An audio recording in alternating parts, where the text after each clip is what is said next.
आपको देखने को यहाँ पर ज़रूर मिलेंगे, है ना? चाहे आपने अभी तक हिंदी की कितनी भी किताबें क्यों ना पढ़ी हों, फिर भी बहुत सारी नई चीज़ें यहाँ पर देखने को मिलेंगी। तो चलते हैं हम अपनी क्लास की तरफ। छायावाद का परिचय एवं प्रमुख कवि, ये वन लाइनर के फॉर्म में ही हम इनको कंप्लीट करेंगे।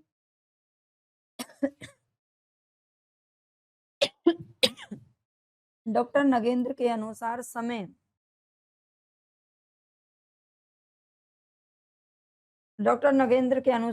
1918 ईस्वी से 1938 ईस्वी तक माना जाता है। ये थोड़ा ध्यान देना है।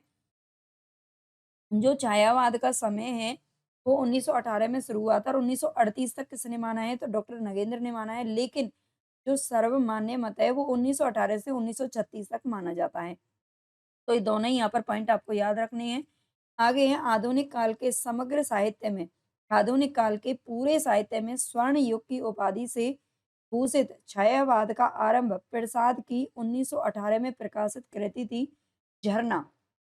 ठीक है? ये आप जानते हैं कि जो हमारा भक्ति काल है, भक्ति काल को स्वर्ण युग की उपाधि दी थी डॉक्टर गिरियर्सन ने और स्वर्ण काल की उपाधि दी थी बाबू श्याम सुंदर दास ने। लेकिन आधुनिक काल की जब हम बात करते हैं, तो उसमें स्वर्ण युग के नाम से जाना जाता है छायावाद को। तो इसमें छायावाद का जो आरंभ है, वो प्रसाद की किस कृति से हुआ था? झरना नामक एक रचना आई थी, जो कि 1918 में प्रकाशित हुई थी और 1936 में इसका अंत माना जाता है, जब प्रगतिशील लेखक संघ का प्रथम अधिवेशन हुआ था, यानी कि इनकी इसकी स्थापना हुई थी लखनऊ के अंदर, ठीक है? और सुमित्रा नंदन पंत की जो रचना है युगांत 1936 ईस्वी से इसके छायावाद का अंत माना जाता है। यानी कि प्रगतिशील लेखक संघ की जो स्थापना हुई थी 1936 में हुई थी, तो हमारा छायावाद खत्म हो चुका था और प्रगतिशील का जो है शुरुआत हो चुकी थी। और रचना की अगर बात करें, तो सुमित्रा नंदन पंत की जो रचना है युगांत, इससे भी छायावाद का अंत माना जाता है। आगे देखते हैं छायावाद रचना, ये झरना जो रचना है, छायावाद की प्रयोगशाला का प्रथम आविष्कार है। ये नंद दुलारी वाजपेयी जी ने कहा है, ठीक है? नंद दुलारे वाजपेयी ने झरना को छायावाद की प्रयोगशाला का प्रथम आविष्कार माना है और युगांत को छायावाद के अंत का घोषणा पत्र कहा है। आगे 1920 ईस्वी में जबलपुर यानी कि मध्य प्रदेश से श्री शारदा पत्रिका में हिंदी में छायावाद शीर्षक से मुकुटधर पांडे ने 4 निबंधों की एक लेखमाला प्रकाशित की थी। क्या 1920 ईस्वी में जबलपुर से एक पत्रिका निकलती थी श्री शारदा पत्रिका के नाम से और उसमें एक लेख छपा था हिंदी में छायावाद नाम से, ठीक है? तो 4 निबंधों की एक लेखमाला यहाँ पर प्रकाशित की और हिंदी में छायावाद, ये सबसे पहले जो नाम है ना छायावाद, इस शब्द का उल्लेख सबसे पहले किसने किया था? मुकुटधर पांडे ने किया था। ये आप जानते हो, बार-बार क्वेश्चन पूछा भी जाता है। आगे छायावाद के कला पक्ष पर विचार करते हुए मुकुटधर जी काव्य में चित्रकारी और संगीत का अपूर्व एवं उसका आदर्श मानते हैं। छायावाद शब्द के जो द्वितीय प्रयोक्ता है, वो सुशील कुमार को माना जाता है, ठीक है? छायावाद शब्द के प्रथम प्रयोक्ता यानी कि प्रथम प्रयोग किसने किया था? मुकुटधर पांडे ने किया था और द्वितीय प्रयोक्ता के रूप में सुशील कुमार को जाना जाता है। 1921 ईस्वी में सरस्वती पत्रिका में श्री सुशील कुमार का एक निबंध छपा था, जिसका नाम था हिंदी में छायावाद, जिसमें उन्होंने छायावाद की कविता को अस्पष्टता के अर्थ में स्वीकार किया था। आगे आचार्य शुक्ल ने छायावादी रहस्यवाद को आध्यात्मिक रहस्यवाद समझकर बंगला कवि रविंद्रनाथ टैगोर की कविता एवं ईसाई मत के फैंटेस्माटा यानी कि छायावाद से संबंध कर हिंदी कविताओं के साथ छायावाद नाम जोड़ा है। तो आचार्य शुक्ल ने छायावादी जो रहस्यवाद है, छायावादी रहस्यवाद को आध्यात्मिक रहस्यवाद समझकर, ठीक है? तो बंगला कवि जो रविंद्रनाथ टैगोर है, उनकी कविताओं से यहाँ पर इसको जोड़ करके देखा है, ठीक है? जोड़ा है। आचार्य हजारी प्रसाद द्विवेदी जी आचार्य शुक्ल के मत का खंडन करते हुए कहते हैं कि बंगला भाषा में छायावाद नाम का कोई वाद चला ही नहीं है, ठीक है? हजारी प्रसाद द्विवेदी का आप कहीं भी पढ़ लेना, पूरा ग्रंथ पढ़ लेना, उन्होंने शुक्ल जी की बात का हमेशा खंडन ही किया है ना? तो हमेशा ही विरोध में ही खड़े रहे हैं आचार्य जी। डॉक्टर बच्चन सिंह जी कहते हैं कि छायावाद को तत्कालीन काव्य की संपूर्ण डॉक्टर बच्चन सिंह ने छायावाद को तत्कालीन काव्य की संपूर्ण विशेषताओं की व्यंजना में असमर्थ समझकर उसके स्थान पर स्वच्छंदतावाद शब्द का प्रयोग अधिक सार्थक माना है, ठीक है? डॉक्टर बच्चन सिंह ने छायावाद को तत्कालीन काव्य की संपूर्ण विशेषताओं की व्यंजना में असमर्थ समझा है और उसके स्थान पर स्वच्छंदतावाद शब्द का प्रयोग अधिक सार्थक माना है। कृष्णदेव प्रसाद गौड़ ने कृष्णदेव प्रसाद गौड़ ने छायावाद की छानबीन छानबीन शीर्षक लेख में छायावाद शब्द का प्रयोग रहस्यवाद के अर्थ में किया है। ठीक है, कृष्णदेव प्रसाद गौड़ है, उन्होंने छायावाद की छानबीन शीर्षक एक लेख लिखा था। छायावाद शब्द का प्रयोग उन्होंने रहस्यवाद के अर्थ में किया है। ये जो पॉइंट आप देख पा रहे हो ना यहाँ पे, यही बदलते पैटर्न के अनुसार इसी तरह से गहराई से प्रश्न बनते हैं। और जब ये गहराई से प्रश्न बनते हैं और बच्चों को यही किताबों में मिलते ही नहीं है आसानी से ये प्रश्न, और फिर उन्हें लगता है कि पेपर बहुत कठिन आ रहा है, पता नहीं कहाँ से आ रहा है, लेकिन ऐसा नहीं है, कहीं से नहीं आ रहा है। ये सब हमारे सिलेबस में लिखा हुआ है। अगर आप थोड़ा सा अच्छे से मूल किताबों को कभी पढ़ते हैं, तो आपको ये सब चीजें आसानी से समझ में आ जाएंगी। ये नोट्स जो मैंने तैयार कर रखे हैं, वो मेरी सभी मूल किताबों के आधार पर ही हैं, चाहे वो डॉक्टर हो, बच्चन हो, चाहे कोई भी हो। ठीक है, शुक्ल जी के आधार पर ये नोट्स तैयार हैं। तो इसीलिए इनको पूरा स्किप किए बिना पूरा ज़रूर पढ़िए, क्योंकि आपको ही इनसे बहुत सारा फ़ायदा होने वाला है। ये जो सीरीज़ मैंने चला रखी है, पूरा हिंदी साहित्य में यूट्यूब पर अब करवा रही हूँ, है ना? Free of cost. तो बस इतना सा आप काम करिए कि देखते रहिए। नए हो तो चैनल को सब्सक्राइब ज़रूर कर लेना। लाइक, शेयर, हाइप, कमेंट ज़रूर कर देना, ठीक है? बताना क्लास कैसी लगी। आगे है, प्रारंभ में अधिकतर आलोचकों का मत यही था कि रहस्यवाद एवं छायावाद एक ही है, परंतु आगे चलकर इन दोनों में भेद किया जाने लगा और आलोचक रहस्यवाद को मिस्टिसिज्म कहने लगे और छायावाद को रोमांटिसिज्म यानी कि स्वच्छंदतावाद का वाचक मानने लगे थे। तो ये थोड़ा सा ध्यान देना है यहाँ पर। पहले तो रहस्यवाद और छायावाद को एक ही वाद समझा जाता था, लेकिन बाद में इन दोनों में भेद किया जाने लगा। आगे आलोचकों के मत में छायावाद का अर्थ क्या है?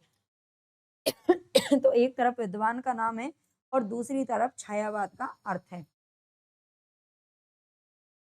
इसको पहले हम थोड़ा-सा वन लाइन में देखेंगे और फिर डिटेल में भी पढ़ेंगे। रामचंद्र शुक्ल जी कहते हैं, छायावाद के अर्थ को शैली, वैचित्र्य, मधुचर्या, चित्र भाषा और शैली या रहस्यवाद का नाम इन्होंने दिया है। डॉक्टर नगेंद्र ने स्थूल के प्रति सूक्ष्म का विद्रोह माना है। हजारी प्रसाद द्विवेदी ने व्यंग्यार्थ प्रधान शैली बताया है। डॉक्टर बच्चन सिंह ने स्वच्छंदतावाद कहा है, जबकि मुकुटधर पांडे ने रहस्यवाद नाम दिया है। भाव नहीं, भावों की छाया माना है। ठीक है, रहस्यवाद कहाँ है, लेकिन भाव नहीं, भावों की छाया कहाँ है? जयशंकर प्रसाद ने कांति यानी कि मोती के भीतर छाया जैसी तरलता कहा है। चम तरलता, चमक और कांति माना है, ठीक है? जयशंकर प्रसाद जी। और दूसरा जो कथन है इनका, ये भी पूछा जाता है, वेदना के आधार पर स्व अनुभूतिमयी अभिव्यक्ति भी माना है। किसने? जयशंकर प्रसाद। आगे है सूर्यकांत त्रिपाठी निराला, ये रहस्यवाद मानते हैं। सुमित्रा नंदन पंत ने सौंदर्य की छाया माना है। ठीक है, पंत जी ने सौंदर्य की छाया कहा है। और महादेवी वर्मा ने प्रकृति के बीच जीवन का उद्गीत और सर्वात्मवाद कहा है। नंद दुलारे वाजपेयी जी ने व्यक्त सौंदर्य में आध्यात्मिक छाया का भान बताया है। ठीक है, नंद दुलारे वाजपेयी जी क्या कहते हैं? व्यक्त सौंदर्य में आध्यात्मिक छाया का भान। सुशील कुमार जी अस्पष्टतावाद बताते हैं, निजी जीवन की छाया। शांति प्रिय द्विवेदी ने प्रकृति में ही समान आत्मा का दर्शन करने की प्रवृत्ति माना है। ठीक है, ये जो पॉइंट आप पढ़ रहे हो ना, बहुत इंपॉर्टेंट है, बल्कि एक-एक लाइन क्या, एक-एक शब्द आपके लिए बहुत इंपॉर्टेंट है। चाहे तो आप साथ में नोट्स बनाते हुए चलिए, ठीक है? आप नोट कर लीजिए, बहुत ही इंपॉर्टेंट ये क्लासेस आपके लिए रहने वाली हैं।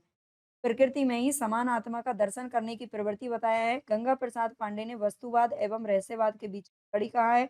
और राम स्वरूप चतुर्वेदी ने शक्ति काव्य कहा है। रामविलास शर्मा की अगर बात करें तो इन्होंने थोथी नैतिकता, रूढ़िवाद, साम्राज्यवाद के प्रति विद्रोह भी बताया है। ठीक है, थोथी नैतिकता और रूढ़िवाद बताया है, साम्राज्यवाद के प्रति विद्रोह बताया है। नामवर सिंह राष्ट्रीय जागरण की अभिव्यक्ति मानते हैं। ठीक है, नामवर सिंह क्या कहते हैं? राष्ट्रीय जागरण की अभिव्यक्ति कहते हैं। भगवती चरण वर्मा सांस्कृतिक जीवन की अभिव्यक्ति कहते हैं। प्रभाकर माचवे ने दार्शनिकता कहा है छायावाद को। गुलाब राय भी दार्शनिकता मानते हैं और आचार्य विश्वनाथ ने अभिव्यंजना का नूतन विधान माना है। आगे देखते हैं, थोड़ा सा इसको डिटेल में पढ़ने की कोशिश करते हैं। आचार्य रामचंद्र शुक्ल, वो मैंने एक एक कीवर्ड आपको बता दिया है ताकि आप याद रख सकें। शुक्ल जी क्या कहते हैं कि छायावाद शब्द का प्रयोग दो अर्थों में समझना चाहिए। एक तो रहस्यवाद के अर्थ में, जहाँ उसका संबंध काव्य वस्तु से होता है। और छायावाद का जो दूसरा प्रयोग है वो काव्य शैली या पद्धति विशेष व्यापक अर्थ में है। लक्षणा शक्ति का प्रयोग करते हुए छायावाद लिखा गया है। ठीक है, लक्षणा शक्ति का प्रयोग करते हुए छायावाद लिखा गया है। ऐसा किसने कहा है? शुक्ल जी ने माना है। मुकुटधर पांडे क्या कहते हैं कि मेरी समझ में नई शैली की कविताओं में भाव नहीं बल्कि भावों की छाया मात्र है। जिन्हें पकड़कर हृदयंगम करने में पाठकों को कठिनाई होती है। इसी छायावादिता से मैंने छायावाद शब्द बनाया था। मुकुटधर पांडे का याद रखना। जयशंकर प्रसाद जी क्या कहते हैं कि जब वेदना के आधार पर स्व अनुभूतिमयी अभिव्यक्ति होने लगी, तब हिंदी में उसे छायावाद के नाम से अभिहित किया गया। ध्वन्यात्मकता, लाक्षणिकता, सौंदर्यमय प्रतीक, विधान तथा उपचार वक्रता के साथ स्व अनुभूति की विवृति छायावाद की विशेषताएं हैं। ये जयशंकर प्रसाद जी कहते हैं। पंत जी का क्या कहना है? छायावाद ने अपना सौंदर्य बोध विगत युगों के यानी कि पिछले युगों के संचय स्वरूप जीर्ण खलियानों एवं भंडारों से उधार नहीं लेकर उसे स्वयं नए रूप से प्रकृति के उर्वर आंगन में उगाया है। उर्वर यानी कि उपजाऊ, ठीक है, प्रकृति के उपजाऊ आंगन में उगाया है और उसकी प्राणमयी सुनहरी बालियों से अपनी नव मुग्धा काव्य चेतना का श्रृंगार किया है। ठीक है, ये सुमित्रा नंदन पंत जी का कहना है। आगे है महादेवी वर्मा। महादेवी वर्मा जी क्या कहती हैं? छायावाद स्थूल की प्रतिक्रिया में उत्पन्न हुआ है। क्या स्थूल की प्रतिक्रिया में उत्पन्न मानती हैं और अतः स्थूल को उसी रूप में स्वीकार करना उसके लिए संभव नहीं हुआ। उसने जीवन के इति वृत्तात्मक यथार्थ चित्र नहीं दिए, क्योंकि वह स्थूल से उत्पन्न सूक्ष्म सौंदर्य सत्ता की प्रतिक्रिया थी, अप्रत्यक्ष सूक्ष्म के प्रति उपेक्षित यथार्थ की नहीं। छायावाद तत्वतः प्रकृति के बीच जीवन का उद्गीत है, उसका मूल दर्शन सर्वात्मवाद है। ठीक है, तो एक-एक पॉइंट भी मैंने आपको बता दिया है। सर्वात्मवाद, प्रकृति के बीच जीवन का उद्गीत, ये महादेवी वर्मा जी कहती हैं। बाकी पूरा डिटेल में अगर पूछ लिया जाए तो वो भी आपको याद रखना पड़ेगा, ठीक है। गंगा प्रसाद पांडे की अगर बात करें तो कहते हैं कि छायावाद वस्तुवाद एवं रहस्यवाद के बीच की कड़ी है। ठीक है, वस्तुवाद और रहस्यवाद के बीच की कड़ी किसने बताया है? तो गंगा जी ने बताया है। डॉक्टर नगेंद्र क्या कहते हैं कि छायावाद स्थूल के प्रति सूक्ष्म का विद्रोह है। वह एक विशेष प्रकार की भाव पद्धति है एवं जीवन के प्रति एक विशेष प्रकार का भावात्मक दृष्टि। डॉक्टर रामविलास शर्मा डॉक्टर नगेंद्र के मत का खंडन करते हुए लिखते हैं कि छायावाद स्थूल के प्रति सूक्ष्म का विद्रोह नहीं रहा है। ठीक है, ये डॉक्टर नगेंद्र ने स्थूल के प्रति सूक्ष्म का विद्रोह बताया है, लेकिन डॉक्टर रामविलास शर्मा ने इसी मत का खंडन किया है और कहा है कि स्थूल के प्रति ये सूक्ष्म का विद्रोह नहीं रहा है, वरन थोथी नैतिकता किसने बताया है? रामविलास शर्मा जी ने बताया है। रूढ़िवाद एवं सामंती साम्राज्यवादी बंधनों के प्रति विद्रोह रहा है, परंतु यह विद्रोह मध्य वर्ग के तत्वावधान में हुआ था, इसलिए उसके साथ मध्यवर्गीय असंगति, पराजय एवं पलायन की भावना भी जुड़ी हुई है। आगे है डॉक्टर रामकुमार वर्मा। रामकुमार वर्मा जी क्या कहते हैं कि जब आत्मा की छाया परमात्मा में और परमात्मा की छाया आत्मा में पड़ने लगती है, तब छायावाद की सृष्टि होती है। ठीक है, ये छाया की बात कौन कर रहा है? तो रामकुमार वर्मा जी कहते हैं। शांति प्रिय द्विवेदी क्या कहते हैं? छायावाद एक दार्शनिक अनुभूति है। ठीक है, दार्शनिकता कहाँ है? आचार्य हजारी प्रसाद द्विवेदी जी कहते हैं कि छायावाद के मूल में पाश्चात्य रहस्यवादी भावना अवश्य थी। छायावाद के मूल में पाश्चात्य रहस्यवादी भावना अवश्य थी। इस श्रेणी की यानी कि छायावाद मूल प्रेरणा अंग्रेजी के रोमांटिक भावधारा की कविता से प्राप्त हुई थी और इसमें संदेह नहीं कि उक्त भावधारा की पृष्ठभूमि में ईसाई संतों की रहस्यवादी साधना अवश्य थी। तो यहाँ पर याद रखना है। आगे है आचार्य नंदुलारी वाजपेयी का नाम आता है। बहुत बार पूछा जाता है मानव तथा प्रकृति के सूक्ष्म किंतु व्यक्त सौंदर्य में आध्यात्मिक छाया का भान छायावाद की सर्वमान्य व्याख्या हो सकती है। ठीक, ये छाया का जो भान नामक शब्द है ना, ये बहुत बार पूछा जाता है। हालांकि ये पूछते पूछते पुराना हो गया है, अब कुछ नया ढूंढते हैं एक्सपर्ट भी, है ना। लेकिन मैं आपको यहाँ पर नए पुराना सब कुछ करवा रही हूँ, है ना। क्लास आपको कैसी लग रही है? अगर अच्छी लग रही है तो लाइक ठोक दीजिए सारे बच्चे, और नए बच्चे हो तो भई सब्सक्राइब कर लेना। नोट्स ये पीडीएफ आपको चाहिए तो आप टेलीग्राम पर जाकर के प्राप्त कर सकते हो और घर के लिए चाहिए तो भी आपको उपलब्ध हो जाएँगे। डॉक्टर बच्चन सिंह क्या कहते हैं कि छायावाद निजी जीवन की अभिव्यक्ति है। वह निजी जीवन जो द्विवेदी युग में दबा हुआ था। ठीक है, निजी जीवन की अभिव्यक्ति बताया है डॉक्टर बच्चन सिंह। रामस्वरूप चतुर्वेदी जी क्या कहते हैं कि छायावाद मूलतः शक्ति काव्य याद रखना। ये रामस्वरूप चतुर्वेदी ने कहा है। पुनर्जागरण चेतना का व्यापक एवं सूक्ष्म रूप बताया है। डॉक्टर गणपति चंद्र गुप्त जी क्या कहते हैं कि स्वच्छंदतावाद एक विशेष प्रकार की मानसिक चेतना है। क्या स्वच्छंदतावाद एक विशेष प्रकार की मानसिक चेतना है जिसमें व्यक्ति होकर बाह्य जगत की अपेक्षा अंतर जगत की को और बौद्धिकता की अपेक्षा भावात्मकता को, यथार्थ की अपेक्षा कल्पना को, सत्य की अपेक्षा सौंदर्य को, परंपरा की अपेक्षा नूतनता को एवं संघर्ष की अपेक्षा प्रेम को अधिक महत्व देने लगता है। ठीक है, इसमें अपेक्षा जो शब्द आ रहा है ना, इसको पकड़ लेना। ये गणपति चंद्रगुप्त जी कहते हैं, जिस काव्य में इस प्रकार की अंतर्मुखी चेतना की अभिव्यक्ति होती है, उसे सामान्यतः स्वच्छंदतावाद का नाम दिया जाता है। ये गणपति चंद्रगुप्त ने कहा है। नामवर सिंह क्या कहते हैं कि कल्पना छायावादी कवि के मन की पांख थी। वह उसकी स्वतंत्रता, मुक्ति, विद्रोह आदि की आकांक्षाओं की प्रतीक थी। ठीक है, तो कल्पना छायावादी कवि के मन की पांख थी। मन से निकले हुए जो शब्द है, मन की अभिव्यक्ति यहाँ पर की गई है, ये नामवर सिंह जी कहते हैं।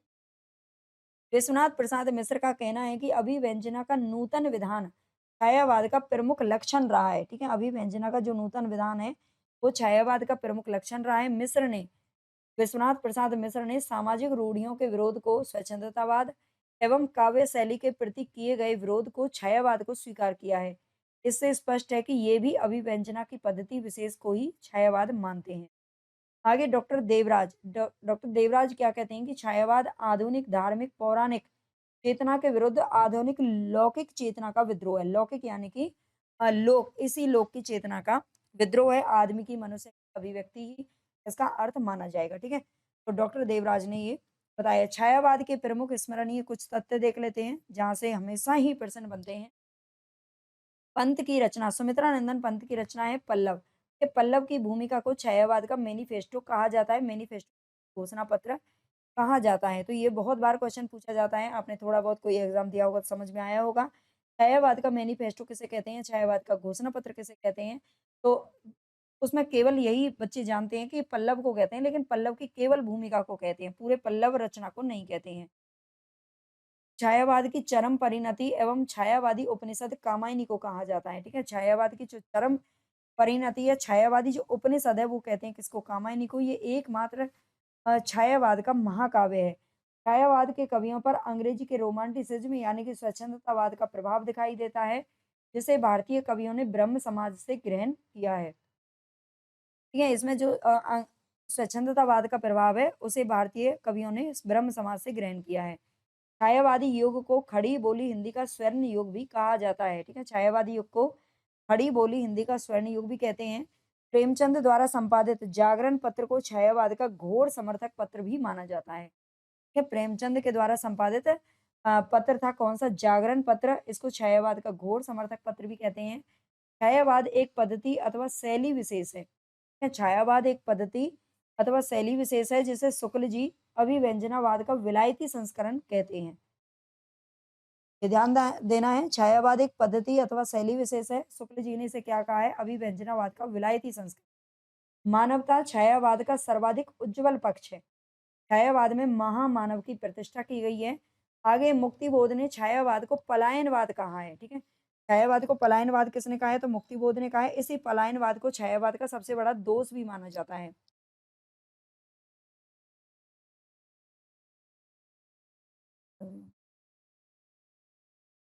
छायावाद में प्रकृति का एक ध्रुव छायावाद में प्रकृति का मानवीकरण अथवा ईश्वरीय चेतना एवं मानवीय भावों का आरोपण मिलता है। ठीक है, छायावाद में प्रकृति का मानवीकरण हुआ है और ईश्वरीय चेतना एवं मानवीय भावों का आरोपण मिलता है। छायावाद प्रकृति में मानव जीवन का प्रतिबिंब देखता है। छायावाद क्या देखता है? प्रकृति में मानव जीवन का प्रतिबिंब एवं प्रकृति में आध्यात्मिक सौंदर्य का दर्शन करता है। अतः इस कालखंड में रहस्यवादिता है। डॉक्टर नामवर सिंह लिखते हैं, नामवर सिंह जी क्या कहते हैं कि लाल नीले रंगों के बादल, भौरा, कोकिल, चातक आदि के स्वर तथा कुछ फूलों के गंध की चर्चा संभवतः पहले के भी कवियों ने की है। डॉक्टर नामवर सिंह जी कहते हैं कि लाल नीले रंगों के बादल, भौरा, कोकिल, चातक आदि के स्वर तथा कुछ फूलों के गंध की चर्चा संभवतः पहले के भी कवियों ने की है, लेकिन वर्ण, ध्वनि, गंध, स्पर्श एवं स्वाद संबंधी सूक्ष्म इंद्रिय बोध जगाने वाले दृश्य जिस मात्रा में छायावादी कवियों ने आके वो पहले कहीं नहीं मिलते हैं। छायावाद का युग भारत के अस्मिता की खोज का युग है। ठीक है, भारत के अस्मिता की खोज का युग किसे कहा जाता है? तो ये छायावाद को कहा जाता है। छायावाद में कल्पना की विवृति एवं अतिशय भावुकता मिलती है। छायावाद में कल्पना की विवृति और अतिशय भावुकता मिलती है। डॉक्टर नगेंद्र जी लिखते हैं कि छायावाद में श्रृंगार के प्रति छायावाद में श्रृंगार के प्रति उपभोग का भाव ना मिलकर एक विस्मय का भाव मिलता है, इसलिए इसकी अभिव्यक्ति स्पष्ट एवं मांसल ना होकर कल्पना में और मनो में है। ये डॉक्टर नगेंद्र का कथन है। छायावाद साम्राज्यवाद विरोधी विचारधारा है, ठीक है, साम्राज्यवाद विरोधी है। रामविलास शर्मा जी लिखते हैं कि छायावाद सामंत विरोधी नए मूल्यों की प्रतिष्ठा का साहित्य है। ठीक है, छायावाद सामंत विरोधी नए मूल्यों की प्रतिष्ठा का साहित्य बताया है किसने? रामविलास शर्मा जी ने। छायावाद के पूर्वी माखनलाल चतुर्वेदी ने एक भारतीय आत्मा शीर्षक कविता को 1911 में सरस्वती में प्रकाशित करवाया था और इस कविता में छायावादी भावनाओं की अभिव्यक्ति मिलती है। ठीक है? एक भारतीय आत्मा नामक जो रचना है वो किसने लिखी है? बार बार पूछा जाता है, तो माखनलाल चतुर्वेदी ने लिखी है। और माखनलाल चतुर्वेदी को ही एक भारतीय आत्मा के रूप की उपाधि से भी जाना जाता है। ठीक है, सन 1928 में पंत ने पल्लव की भूमिका में छायावाद को अभिव्यक्त करते हुए लिखा है। ठीक है, 1928 ईस्वी में पंत ने पल्लव की भूमिका, पल्लव इनकी रचना का नाम है, इसकी भूमिका में छायावाद को अभिव्यक्त करते हुए लिखा है कि मैं छायावाद का शरीर निर्मित कर रहा हूँ। जिसकी प्रतिक्रिया स्वरूप निराला जी ने एक लेख लिखा जिसका नाम है पंत और पल्लव। ठीक है, पंत और पल्लव नामक रचना को लिखकर अपना विरोध दर्ज किया और कहा कि मैं नई कविता यानी कि छायावाद का जन्मदाता हूँ। यानी आपस में ये दोनों बहस कर रहे थे। पंत जी ने कहा कि मैं छायावाद का शरीर निर्मित कर रहा हूँ और निराला जी ने इसके विरोध में एक ग्रंथ लिखा जिसका नाम है पंत और पल्लव, और इन्होंने कहा कि मैं छायावाद का जन्मदाता हूँ। निराला जी ने कहा, इन दोनों को इस आलोचकीय खींचतान से महावीर प्रसाद ने कहा, आधुनिक नई कविता यानी कि छायावाद में छायावादी कवि कालिदास से होड़ करने में लिप्त हैं। ठीक है, इन दोनों को फटकार लगाते हुए ये महावीर जी ने कहा है। आगे देखते हैं, विद्वानों के अनुसार छायावाद के प्रवर्तक, आप जानते हैं प्रवर्तक सब इंपॉर्टेंट होते हैं, सभी इंपॉर्टेंट लग रहा है भाई मुझे तो। अब आपको क्या लग रहा है ये तो मैं नहीं जानती हूँ, लेकिन आपके लिए ये क्लास रामबान होने वाली है। अगर टीजी या यूजीसी नेट की आप तैयारी कर रहे हो ना, और सारी क्लासेस आपने मेरे देख लिए, नोट्स पढ़ लिए ना, तो आपको कहीं कोई सिलेक्शन से रोक नहीं सकता। लेकिन पढ़ना और याद करना ही आपकी जिम्मेदारी है। तो आचार्य शुक्ल जी मैथिली शरण गुप्त एवं मुकुटधर पांडे को मानते हैं। ठीक है, मैथिली शरण गुप्त और मुकुटधर पांडे को मानते हैं शुक्ल जी, जबकि ईलाचंद्र जोशी, विश्वनाथ एवं गणपति चंद्रगुप्त ये जयशंकर प्रसाद को मानते हैं।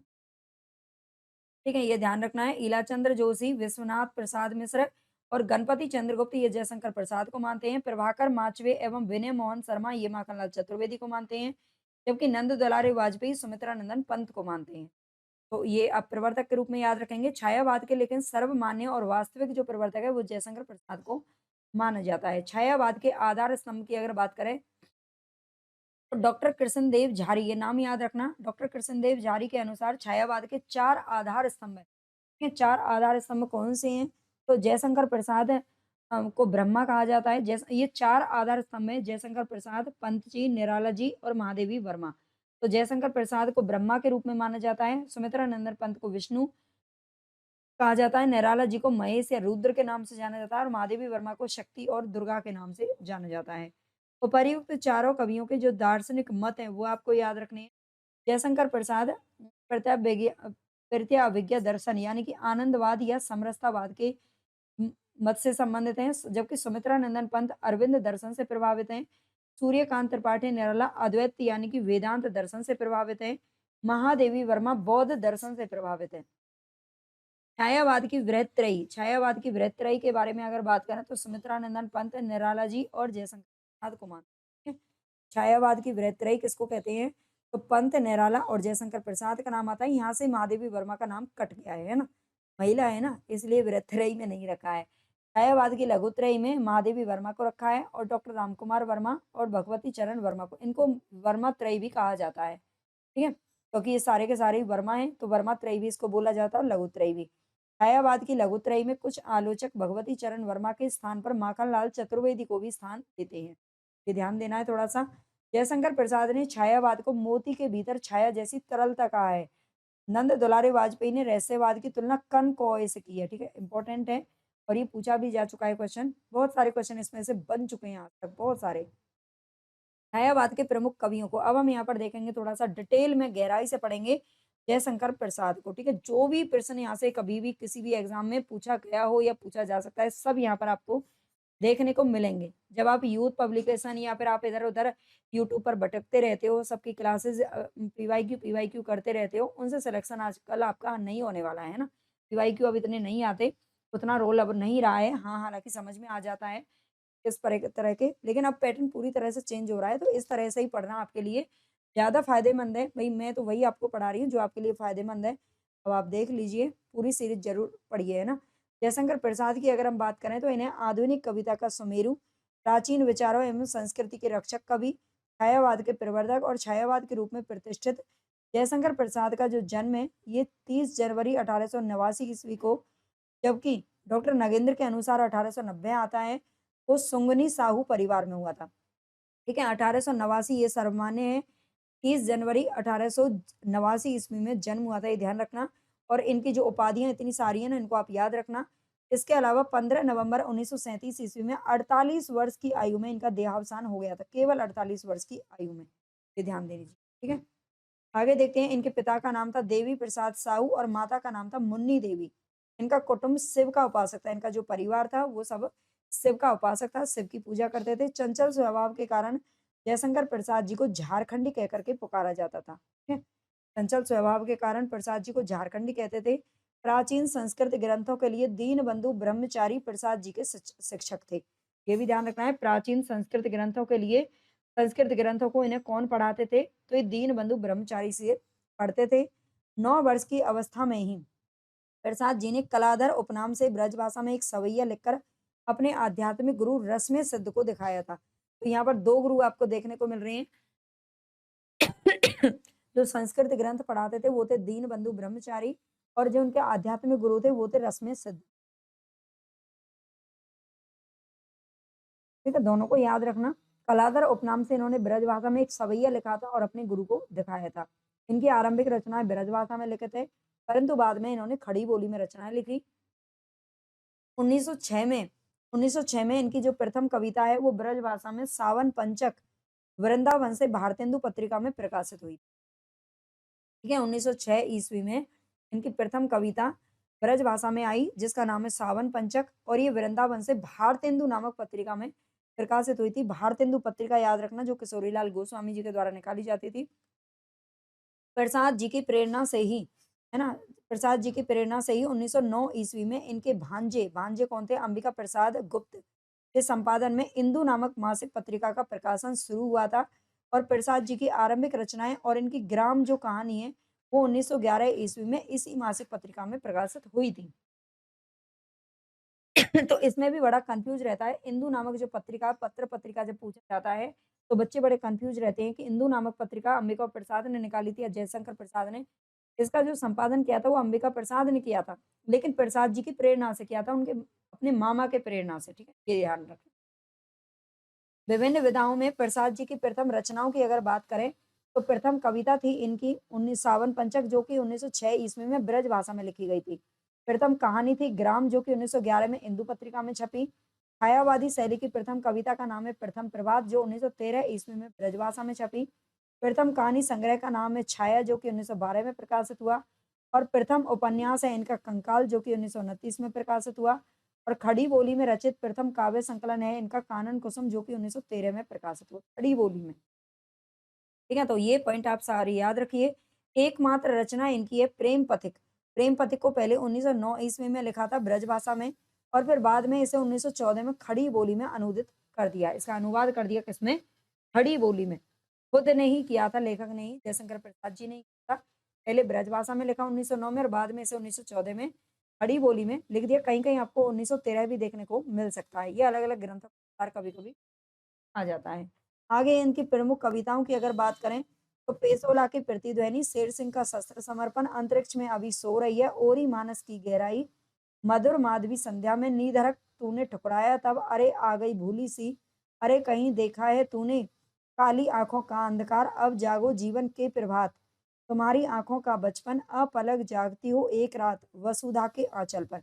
ये सारी इनकी प्रमुख कविताओं के रूप में जानी जाती हैं। ठीक है, ये कविताएँ याद रखना। लेकिन काव्य संग्रह, ठीक है, ज़्यादातर हमारे जो पेपर होते हैं ना, उनमें काव्य संग्रह से प्रश्न बनते हैं, है ना? काव्य संग्रह पूछे जाते हैं, लेकिन आजकल तो खैर कविताओं पर थोड़ा ध्यान देने लगे हैं, है ना?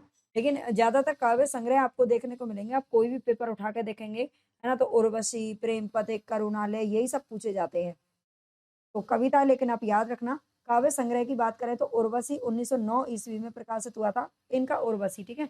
जबकि आप जानते हैं और उर्वशी किसने लिखा था? तो नामधारी सिंह दिनकर ने भी लिखा था, ठीक है? वन मिलन 1910 ईस्वी, प्रेम राज्य 1910 और शो को उच्छ्वास 1910, अयोध्या का उद्धार 1910, बब्रुवाहन 1911, प्रेम पथिक 1913। यहाँ पर देखिए 1913 है, 1913 या 14 दोनों ही देखने को मिलता है, खड़ी बोली में जब ये लिखा गया था और करुणालय है 1912 ईस्वी। तो इतना याद रखना है, ये इनके काव्य संग्रह हैं। इसके बाद है कानन कुसुम 1913 ईस्वी, महाराणा का महत्व 1914 ईस्वी, झरना 1918। झरना से ही का छायावाद की जो है शुरुआत मानी जाती है। चित्राधार 1918 और इसका दूसरा संस्करण 1928 में आया था। आंसू 1925 में पहला संस्करण, 1933 में दूसरा, लहर 1933 और कामायनी 1936 प्रकाशित हुआ था। इरशाद जी की प्रारंभिक रचनाओं में जो शो को उच्छ्वास है, ये 1910 ईस्वी में और बबरुवाहन 1911 ईस्वी में उल्लेखनीय है। ठीक है, प्रारंभिक रचना इनकी कौन सी है? तो शो को उच्छ्वास और बबरुवाहन है। आंसू की अगर बात करें तो आंसू 1925 में प्रकाशित हुआ और इसका द्वितीय संस्करण 1933 में। इसका थोड़ा सा डिटेल देख लेते हैं। आंसू एक स्मृति प्रधान विरह काव्य है। ठीक है, जो आंसू है एक स्मृति प्रधान विरह काव्य है। आंसू में सर्वप्रथम प्रसाद ने सखी छंद व आनंद छंद यानी कि जो 14 मात्राएं होती हैं जिनमें उनका प्रयोग किया है और इसे हिंदी का मेघदूत भी कहा जाता है। आंसू को क्या कहा जाता है? हिंदी का मेघदूत कहा जाता है। आचार्य शुक्ल ने आंसू को प्रसाद की पहली विशिष्ट रचना कहकर के सम्मानित किया है, ये भी ध्यान रखना। कामायनी, कामायनी के बारे में अगर बात करें तो 1936 में ये प्रकाशित हुई। प्रबंधात्मक इसको थोड़ा सा देख लेते हैं, कहीं कहीं 1935 आपको देखने को मिलता है, तो उसके कारण क्या है? प्रबंधात्मक महाकाव्य कामायनी की जो रचना है वो 1935 ईस्वी में हुई। हिंदी साहित्य कोश नामवाची के अनुसार जो इसका समय है वो 1936 माना गया है, हिंदी साहित्य कोश के अनुसार, ठीक है? तो ये याद रखना। इसका जो प्रथम सर्ग है चिंता सर्ग 1928 ईस्वी के अक्टूबर महीने में सुधा पत्रिका में प्रकाशित हुआ था, ठीक है? जैसे पहले थोड़ा बहुत इसको लिख दिया गया था, इसका एक सर्ग लिखा था चिंता सर्ग, जिसे 1928 में इसको प्रकाशित करवाया गया था सुधा पत्रिका में, लेकिन संपूर्ण रचना के रूप में ये 1935 ईस्वी में प्रकाशित हुई। इसलिए इसकी रचना में प्रसाद जी को लगभग 7 वर्ष का समय लगा था। और कामायनी के लिए प्रसाद जी को मंगला प्रसाद पारितोषिक भी प्रदान किया गया है, ये याद रखना है।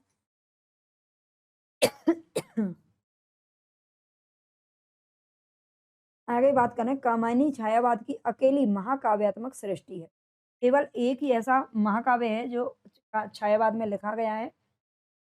इसके अलावा हम जब देखते हैं तो द्विवेदी युग में साकेत है, प्रिय प्रवास है ना? कई कई रचनाएं हैं जो जाना जाते हैं महाकाव्य के लिए।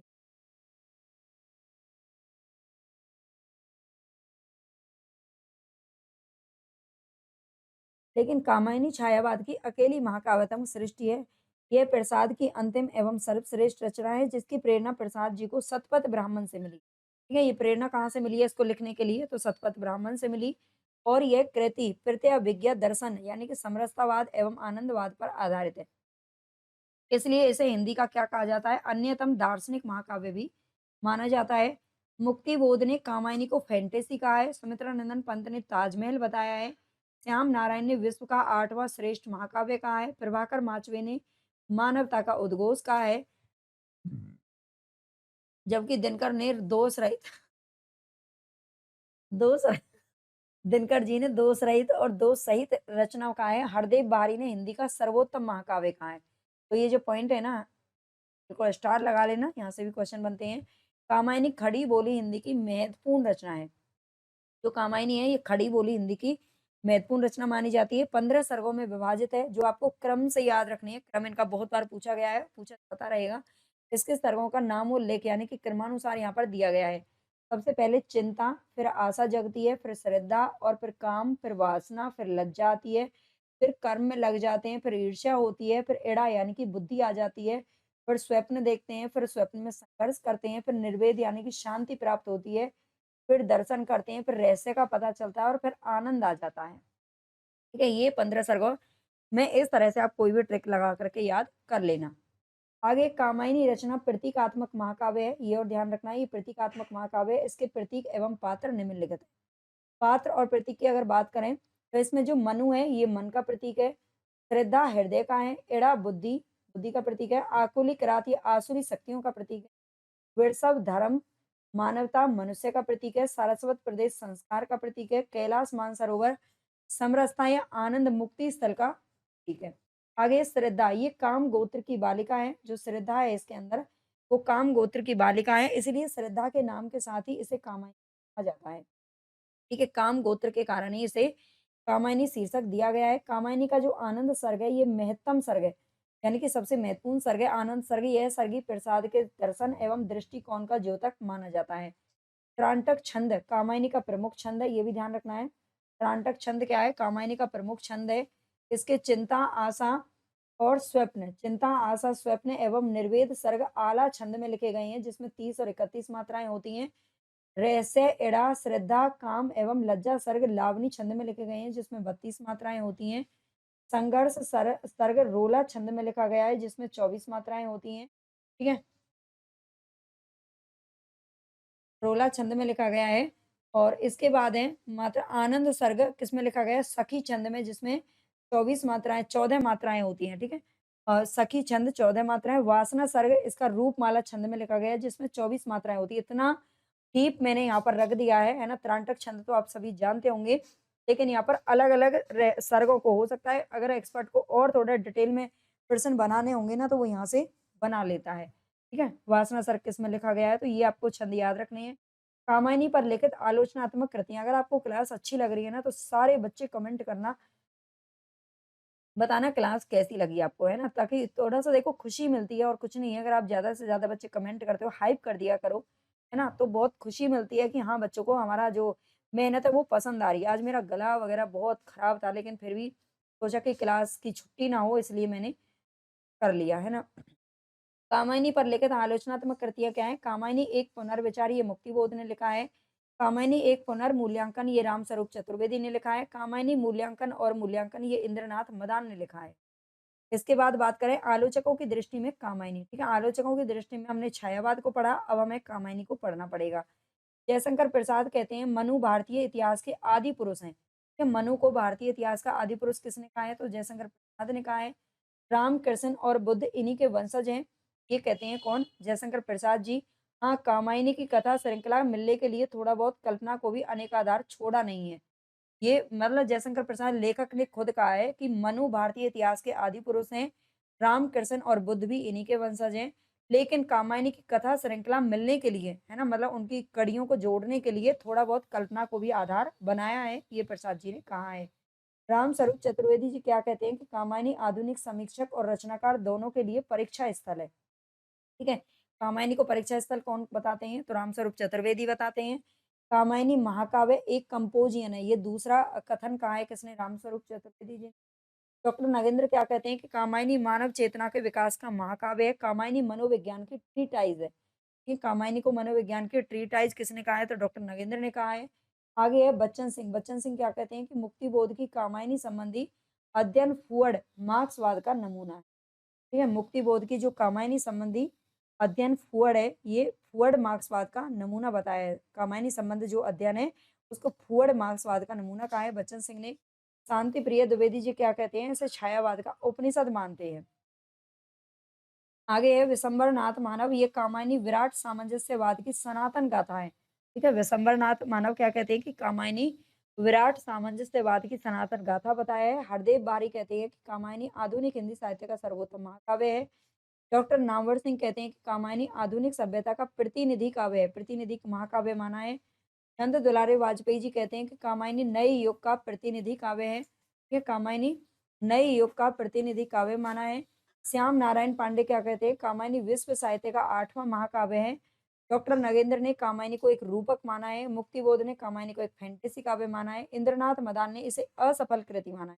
इनको जरूर याद रखना, ठीक है। असफल कृति किसने माना है? तो इंद्रनाथ मदान ने माना है। भोलानाथ तिवारी ने अंतर्द्वंद की दृष्टि से मनु चित्रण पूरे हिंदी काव्य में अकेला है, ये भोलानाथ तिवारी जी मानते हैं। ठीक है, अंतर्द्वंद की दृष्टि से मनु जो चित्रण है, मनु चित्रण पूरे हिंदी काव्य में अकेला है। कामायनी का चरित्र दोहरा है, ये भोलानाथ तिवारी ने कहा है कि कामायनी का जो चरित्र है वो दोहरा है। शंभुनाथ सिंह जी कहते हैं कि कामायनी में ना तो देवता बनाने का प्रयत्न किया गया और ना ही उसे भयंकर राक्षस बनाया गया है। इसके विपरीत सभी चरित्र नीचे से ऊपर उठाते हुए मानवीय कोष से आनंद में कोष की ओर अग्रसर होते हुए अंत में पूर्णता की प्राप्ति करते हुए दिखलाया गया है। आगे सुमित्रा नंदन पंत, ये कामायनी को ताजमहल के समान बताया है। किसने? सुमित्रा नंदन पंत जी ने कामायनी को ताजमहल के समान कहा है। अन्य रचनाओं की अगर बात करें तो अयोध्या का उद्धार, वन मिलन, प्रेम राज्य, पराग व 24 स्फुट पद, मकरंद बिंदु आदि कविताएं इसमें संकलित की गई हैं। ये पराग की बात हो रही है, पराग है, पराग और इस 24 स्फुट पद यानी कि मकरंद बिंदु, मकरंद बिंदु आदि कविताएं इसमें संकलित हैं पराग के अंदर। आगे हम पढ़ेंगे इसमें। थोड़ा-सा महत्वपूर्ण तथ्यों की अगर बात करें तो पराग में प्रसाद जी ने कुल 24 कविताओं को संकलित किया है। ठीक है? 24 कविताओं को संकलित किया है किसमें? पराग में। और करुणालय की बात करें तो करुणालय गीति नाट्य के ढंग के आधार पर लिखी गई कृति है। इसमें कवि ने 5 दृश्यों का विधान किया है और इसमें राजा हरिश्चंद्र द्वारा सुनहर ओस के नरमेघ यज्ञ में बलि का सुंदर वर्णन है। करुणालय खड़ी बोली हिंदी में लिखा गया है। ठीक है? करुणालय खड़ी बोली हिंदी में लिखा गया है। महाराणा का महत्व रचना में रहीम खाने खाना की बेगम को राजपूत द्वारा बंदी बनाए जाने और महाराणा प्रताप द्वारा मुक्त करके उनके पति के पास पहुंचाने की ऐतिहासिक घटना का वर्णन है। महाराणा का महत्व आप याद रखना। आगे जयशंकर प्रसाद की जो झरना रचना है 1918 से 1925 तक की 55 कविताएं इसमें संकलित हैं। तो आंसू में 33 कविताएं संकलित हैं। ठीक है? ये कितनी कविताएं संकलित हैं ये भी क्वेश्चन पूछा जाता है। कानन कुसुम में 49 कविताएं हैं जो 1909 से लेकर के 1917 के मध्य लिखी गई हैं। खड़ी बोली का प्रथम काव्य संग्रह इसे माना जाता है कानन कुसुम। आगे है जयशंकर प्रसाद की गद्य रचनाओं की बात करें तो इनकी पहली कहानी ग्राम अगस्त 1910, डॉक्टर नगेंद्र के अनुसार इसका जो समय है वो 1911 है। यहाँ पर देखिए मैंने आपको डीपली बता दिया, बाद में फिर बच्चे परेशान हो कि इसका तो 11 है, मैं 10 है, लेकिन किसने क्या माना है वो मैंने आपको डिटेल में समझा रखा है। ठीक है? यही पूरे नोट्स में मैंने किया है। जिनके में कन्फ्यूजन होता है वो सब अलग-अलग आपको दे रखे हैं। ठीक है? मैं इंदु पत्रिका में प्रकाशित हुई थी। डॉक्टर गणपति चंद्र गुप्त के अनुसार इनकी जो अंतिम कहानी है वो सालवती है। जयशंकर प्रसाद की अंतिम कहानी सालवती को माना गया है गणपति चंद्र गुप्त के अनुसार। इनके कुल 5 कहानी संग्रह प्रकाशित हैं और ये 5 कहानी संग्रह कौन से हैं? तो छाया 1912 ईस्वी, प्रतिध्वनि 1926 ईस्वी, आकाशदीप 1929 ईस्वी और आंधी 1931 ईस्वी, इंद्रजाल 1936 ईस्वी। ये बहुत एक ही प्लस पॉइंट है। अगर आप कोई भी रचना पढ़ते हो तो आप कोई भी अगर किताब उठा के पढ़ते हो, जैसे शुक्ल जी को आपने पढ़ा, तो आपको केवल काव्य रचनाएँ देखने को मिलेंगी, है ना? गद्य रचनाएँ नहीं देखने को मिलती। लेकिन जो ये मैंने नोट्स बनाए हैं ना, इनमें ये फ़ायदा है कि आपको साथ में जितने भी उनकी गद्य रचनाएँ वो सब साथ के साथ क्लियर हो रही हैं, है ना? आपको ये पॉइंट कैसा लगा बताना मुझे। छाया संग्रह की अगर बात करें तो इसमें कुल 11 कहानियाँ हैं और इस संग्रह की कुछ प्रमुख कहानियाँ यहाँ पर दे रखी हैं। ग्राम, रसिया, बालम, शरणागत, सिकंदर की शपथ, चित्तौड़ उद्धार और अशोक। ठीक है? ये इनकी कुछ कहानियाँ छाया कहानी संग्रह में संकलित हैं। प्रतिध्वनि जो संग्रह है उसमें कुल 15 कहानियाँ हैं। कुल कुछ प्रमुख कहानियाँ जैसे कि प्रसाद, गुदड़ी में लाल, पाप की पराजय, पत्थर की पुकार, उस पार का योगी, कलावती की शिक्षा, प्रतिभा, प्रलय, करुणा की आवाज, चक्रवर्ती का स्तंभ। ठीक है? ये कुछ रचनाएं जो प्रतिध्वनि में शामिल हैं। आकाशदीप की संग्रह की बात करें तो इसमें कुल 19 कहानियां हैं। इस संग्रह की कुछ प्रमुख कहानियां जैसे कि आकाशदीप, ममता, भिकारिन, प्रतिध्वनि, प्रतिध्वनि नाम से भी है ना? प्रतिध्वनि नाम की जो कहानी है वो आकाशदीप में संकलित है, ये थोड़ा ध्यान देना। देवदासी, बंजारा, चूड़ी वाला, अपराधी, रूप की छाया पूछा जाता है, प्रणय चिन्ह इत्यादि। तो ये आकाशदीप में संकलित हैं। आंधी संग्रह में कुल 11 कहानियां संकलित हैं। और कुछ प्रमुख कहानियों में आंधी, मधुआ, दासी, दासी इनकी कहानियाँ ना बहुत बार ऐसा नहीं है कि पूछी नहीं जाती हैं। कहानियाँ जयशंकर प्रसाद की और प्रेमचंद की कहानियाँ बहुत पूछी जाती हैं। देसु, ग्राम गीत, विजया, नीरा, अमृत, स्मृति और पुरस्कार। ठीक है? ये आंधी संग्रह में संकलित हैं। इसके बाद है इंद्रजाल कहानी संग्रह जो है उसमें 14 कहानियाँ संकलित हैं। इस संग्रह की कुछ प्रमुख कहानियाँ इंद्रजाल, सलीम, छोटा जादूगर, नूरी, परिवर्तन संदेश, चित्र मंदिर, गुंडा, गुंडा कहानी आप जानते हो बहुत बार पूछी गई है। दासी पूछी गई है। ठीक है? अनबोला, देवरथ, विराम चिन्ह, सालवती। सालवती इनकी अंतिम कहानी है। प्रसाद जी व्यक्ति केंद्रित कहानियों के रचयिता माने जाते हैं। आगे देखते हैं इनके नाटकों के बारे में।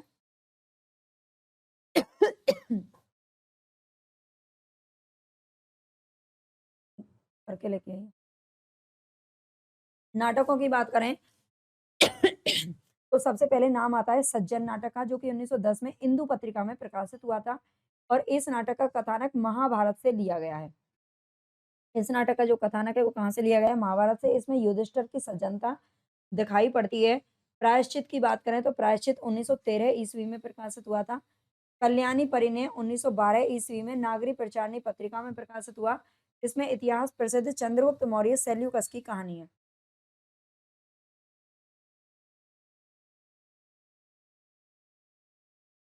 कल्याणी परिणय 1912 में प्रकाशित हुआ नागरी प्रचारणी पत्रिका में और इसमें किसकी है? चंद्रगुप्त मौर्य सेल्यूकस की कहानी है। करुणालय की बात करें तो 1913 में आया।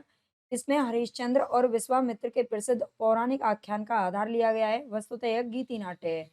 राजेश्री 1914 में प्रकाशित हुआ। इस नाटक का आधार हर्षचरित तथा चीनी यात्री ह्वेन सांग का ऐतिहासिक विवरण है। विशाख 1921 ईस्वी में आया। इसका कथानक राज तरंगिनी यानी कि कलहन कलन की पुस्तक है राज तरंगिनी। इसके आरंभिक अंश को आधार बनाया गया है विकास विशाख के अंदर। अजात शत्रु 1922 ईस्वी, जन्मेजय का नागयुग 1926 ईस्वी, कामना 1927 ईस्वी। ये क्रम से याद रखना, ठीक है। इसका क्रम बहुत पूछा जाता है। स्कंदगुप्त की बात करें तो 1928 ईस्वी। आलोचकों के अनुसार इसे प्रसाद का सर्वोत्तम नाटक भी स्वीकार किया गया है। चंद्रगुप्त की बात करें तो 1931 ईस्वी। कुछ कुछ आलोचकों ने इसे ही प्रसाद जी का सर्वश्रेष्ठ नाटक माना है और इस नाटक का जो नायक है चंद्रगुप्त और नायिका है कार्नेलिया। आगे ध्रुव स्वामिनी। ध्रुव स्वामिनी 1933 ईस्वी में प्रकाशित हुआ। यह नाटक विशाख के देवी चंद्रगुप्तम के आधार पर लिखा गया है। यह कुल 3 अंकों में विभक्त है और यह प्रसाद जी का अंतिम नाटक है। ध्रुव स्वामिनी नाटक से समस्या नाटक का प्रवर्तन माना जाता है। थोड़ा ध्यान देना है यहाँ पर। ध्रुव स्वामिनी नाटक से समस्या नाटक का प्रवर्तन माना जाता है। इसमें अनमेल विवाह, तलाक एवं पुनर्विवाह की समस्या को उठाया गया है। एक घूंट 1929 ईस्वी में प्रकाशित हुआ, लेकिन डॉक्टर नगेंद्र के अनुसार इसको 1930 में माना जाता है, ठीक है। डॉक्टर नगेंद्र ने पूरा जो ग्रंथ है ना वो 1 साल बाद का ही रखा है ना। एकांकी माना जाता है, ये एकांकी है एक घूंट। इसमें प्रसाद जी का आनंदवादी दृष्टिकोण स्पष्ट होता है। कुछ आलोचक एक घूंट से ही आधुनिक एकांकियों का विकास मानते हैं। विशेष तथ्य एवं आलोचकों की कथन अगर हम बात करें तो प्रसाद जी के नाटक कामना एवं एक घूंट को छोड़कर ऐतिहासिक है। ये कहा जाता है कि प्रसाद जी के जो नाटक हैं ये ऐतिहासिक हैं। ज्यादातर सभी नाटक आपने देखा, ध्रुव स्वामिनी हो, चाहे वो विशाख हो, अजात शत्रु हो, ये सभी इतिहास के आधार पर लिखे गए हैं। अतः ऐतिहासिकता इनके नाटकों की सामान्य विशेषता है। प्रसाद के नाटक ना तो दुखांत और ना ही सुखांत है, अपितु इनको प्रसादांत की संज्ञा प्रदान की जाती है। इनके प्रारंभिक नाटकों पर पारसी रंगमंच का प्रभाव भी दिखाई देता है। बाबू श्याम सुंदर दास जी कहते हैं कि प्रसाद के नाटकों में सबसे बड़ा दोष यह माना जाता है कि वे रंगमंच के योग्य ही नहीं है। जबकि हजारी प्रसाद द्विवेदी जी क्या कहते हैं कि इनके नाटक अभिनय के योग्य नहीं है। ये हजारी प्रसाद द्विवेदी जी ने कहा है। उपन्यासों को और देख लेते हैं। उपन्यासों में इनका पहला उपन्यास है कंकाल, जो कि 1929 में प्रकाशित हुआ। धर्म के नाम पर होने वाले अनाचारों का चित्रण इसमें किया गया है। तत्कालीन समाज का यथार्थ नग्न चित्रण किया गया है। अवैध और अज्ञात कुलशील संतानों की कथाएं इसमें लिखी गई है। घंटी, तारा, यमुना, विजया इसके प्रमुख पात्र हैं जो नाजायज संतान है कंकाल के अंदर। तितली की अगर बात करें तो 1934 ईस्वी में प्रकाशित हुआ। यह आदर्श उन्मुख यथार्थवादी उपन्यास है। पूंजीपतियों द्वारा निम्न वर्ग का शोषण इस उपन्यास का वर्ण विषय है। इसके बाद है तितली, शैली, इंद्रदेव और मधुवन इसके प्रमुख पात्र है। इरावती की बात करें तो ये ऐतिहासिक पृष्ठभूमि पर लिखा गया उपन्यास है। यह प्रसाद जी का तीसरा यानी कि अंतिम एवं अपूर्ण उपन्यास है। ये अंतिम ही नहीं बल्कि अपूर्ण भी रह गया था। इसका कथानक शुंग वंश तथा खारवेल के इतिहास से संबंधित है। इतिहास में आपने शुंग वंश, खारवेल का नाम जरूर पढ़ा होगा, उनके इतिहास से संबंधित है।